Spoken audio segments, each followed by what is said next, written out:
Halo semuanya, selamat datang di sesi bedah regulasi kita hari ini.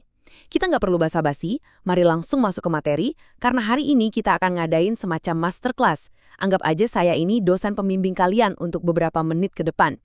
Kita bakal membedah secara tuntas satu dokumen penting yang bakal jadi fondasi seluruh karir profesional kalian di bidang kesehatan mata, yaitu Peraturan Menteri Kesehatan Republik Indonesia Nomor 41 Tahun 2015.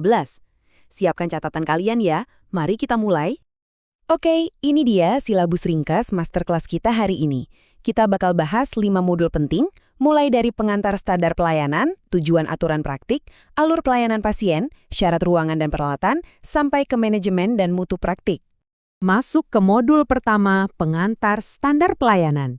Di sini kita akan bangun fondasi teori dari praktik kalian nantinya. Nah, aturan utamanya ada di sini. Dokumen resmi Kementerian Kesehatan ini, spesifiknya Permenkes nomor 41 tahun 2015, itu bukan sekedar saran ya. Ini adalah cetak biru absolut, pedoman tertinggi yang bakal ngatur gimana kalian merancang dan ngejalanin klinik ke depannya. Coba kita bedah sedikit definisinya. Apa sih standar pelayanan itu? Intinya, ini adalah pedoman wajib. Bayangin kata wajib ini digarisbawahi tebal-tebal. Sebagai calon profesional kesehatan, kalian harus banget paham bobot aturan ini. Nggak ada tuh ceritanya improvisasi yang mengorbankan keselamatan pasien. Ini standar esensial, titik.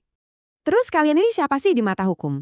Kalian adalah seorang refraksionis optisien atau optometris. Definisi hukum ini tuh ibaratnya validasi buat semua kerja keras dan begadang kalian selama kuliah. Gelar ini jadi bukti kalau kalian udah ngelewatin jalur pendidikan formal yang resmi sesuai undang-undang dan membedakan kalian secara legal sebagai ahli sejati di bidang kesehatan mata. Lanjut ke modul kedua, tujuan aturan praktek. Nah, sekarang kita harus kritis nih, kenapa sih regulasi kayak gini harus dibikin? Iya kan? Coba pikirin sebentar. Kenapa kita butuh aturan yang super spesifik dan terstandar buat klinik kita? Kenapa nggak dibebasin aja tiap ahli mata berkreasi dengan cara mereka sendiri? Jawabannya sebenarnya cukup logis. Ada 4 pilar utamanya. Aturan ini ngasih acuan pelayanan yang bermutu, jadi panduan buat fasilitas, ngasih kepastian hukum, dan ngelindungi pasien. Tapi yang mau saya tekankan banget itu 2 poin terakhir. Regulasi ini memang dirancang buat ngelindungin pasien di ujung layanan. Tapi di saat yang sama, ini tuh jaring pengaman legal buat kalian sebagai praktisi. Selama kalian main aman di dalam koridor standar ini, kalian dan pasien kalian bakal sama-sama terlindungi. Oke, modul ketiga, alur pelayanan pasien. Kita geser dikit ke dunia nyata dan coba petakan gimana sih perjalanan pasien waktu masuk ke klinik kalian. Bayangin kalian ada di meja resepsionis. Pasti ada 2 tipe pasien yang masuk. Pasien yang datang langsung buat mendaftar layanan, dan pasien rujukan dari dokter atau profesional medis lain. Nah, sebagai klinik yang bagus, kalian harus merancang sistem administrasi yang bisa menangani 2 alur masuk ini dengan super mulus tanpa kebingungan. Setelah mendaftar, ini nih alur standar pemeriksaannya. Urutan ini logis dan nggak bisa ditawar ya. Mulai dari pemeriksaan pendahuluan, lanjut ke refraksi objektif, terus subjektif, sampai akhirnya berujung ke resep kacamata. Ingat ya, ngelewatin 1 langkah aja di alur ini, itu sama aja kalian lagi mengkompromikan akurasi resep akhir pasien. Jangan pernah ambil jalan pintas. Nah, sekarang coba bandingin sama alur khusus buat layanan lensa kontak. Lensa kontak kan nempel langsung di mata ya, jadi prosedurnya jelas lebih spesifik. Penentuan parameter dan penilaian lensa uji itu standar, tapi perhatiin deh poin-poin akhirnya. Pemesanan, lalu wajib ada penyuluhan, dan pemeriksaan kunjungan ulang. Kasih lensa kontak ke pasien tanpa ngedukasi cara pakainya atau nggak ngejadwalin kontrol ulang, itu adalah pelanggaran standar pelayanan loh. Kita masuk ke modul keempat, syarat ruangan dan peralatan. Kalau tadi ngomongin prosedur, sekarang gimana sih bentuk fisik lab klinis kalian nanti? Coba perhatiin dimensi spesifik buat ruangan praktek ini. Ruang pemeriksaan refraksi itu minimal banget butuh 1 kali 3 meter persegi. Kalau ruang layanan lensa kontak, minimal 1 kali 2 meter persegi. Buat kalian yang nanti jadi manajer klinik, tolong diingat, ini bukan sekedar saran tata ruang ya. Ini syarat legal. Ruangan yang didedikasikan khusus dan diukur spesifik, ini wajib ada, supaya pemeriksaan bisa jalan akurat dan nyaman. Dan tahu nggak apa yang paling membedakan klinik biasa aja sama klinik berstandar tinggi? Pencahayaan. Ada metrik presisinya di sini sesuai British Standard 4274. Penyinaran luar harus di angka 480-600 lux dan di dalam 120 candela per meter persegi. Ruang pemeriksa itu bukan kafe estetik yang lampunya remang-remang. Ini adalah fasilitas klinis yang butuh ilmu pasti supaya mata merespons dengan benar selama dites.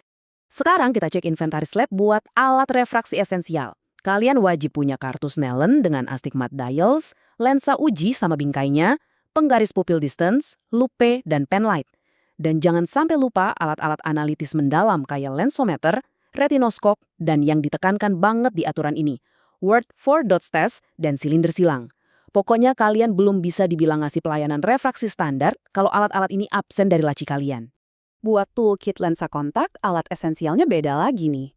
Keratometer, lensa kontak lunak uji coba, mangkok pencucinya, sampai cermin cembung dan datar itu pasti wajib. Tapi yang paling mau saya highlight di sini adalah perangkat tes fungsi air mata.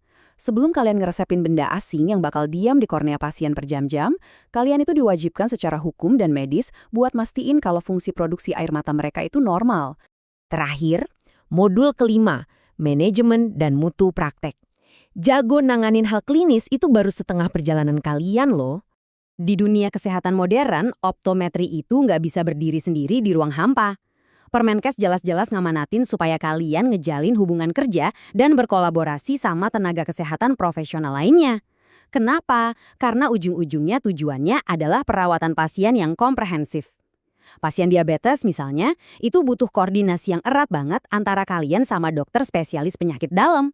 Dan ingat satu hal ini, ijazah yang kalian pegang pas lulus nanti itu bukan berarti kalian berhenti belajar.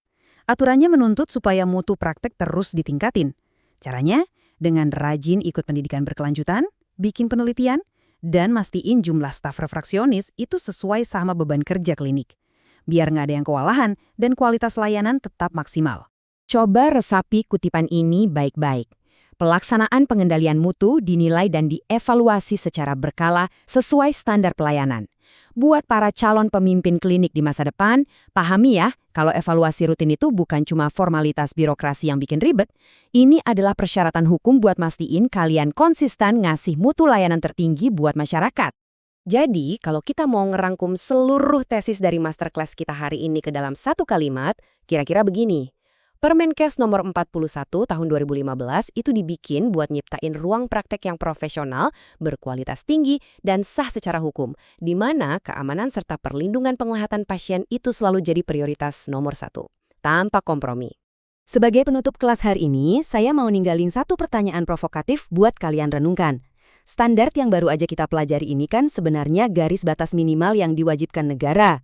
Pertanyaannya sekarang, sebagai pemimpin layanan mata di masa depan, inovasi kayak apa sih yang bakal kalian rancang di klinik kalian untuk bisa terbang jauh melampaui standar minimal tersebut?